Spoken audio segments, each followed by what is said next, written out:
কবিতাৰ শিৰোনাম আপুনি সুখী নেকি? কবিতাৰ কথা ঈশান দত্ত। কবিতা পাঠ হিৰণ্য মহন্ত। আপুনি সুখী নেকি? যদি আপুনি সুখী বুলি ভাবে তেন্তে আপুনি দুনিয়াৰ নাম্বাৰ 1 দুখী মানুহ। আপুনি কেতিয়াবা ভাবিছেনে ডিগ্ৰী ডিপ্ল'মাধাৰী অটো চালকজনৰ কথা?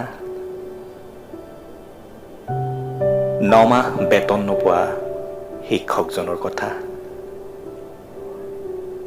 আপুনি ভাবিব পাৰেনে বানেগৰকা কঠীয়াতলিত লেৰেলি যোৱা সপোনবোৰ জুকিয়াই থকা কৃষকজনৰ কথা?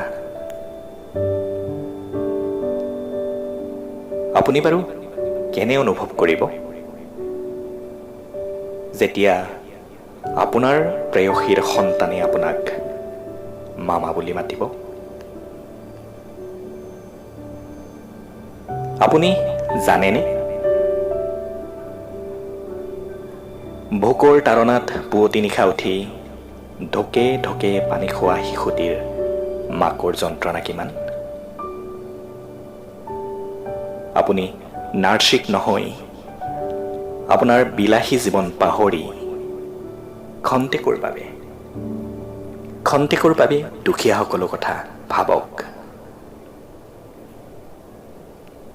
হয়তো পাই যাব পাৰে লঘোণ কি, হতাশ কি, যন্ত্ৰণা কি। ধন্যবাদ।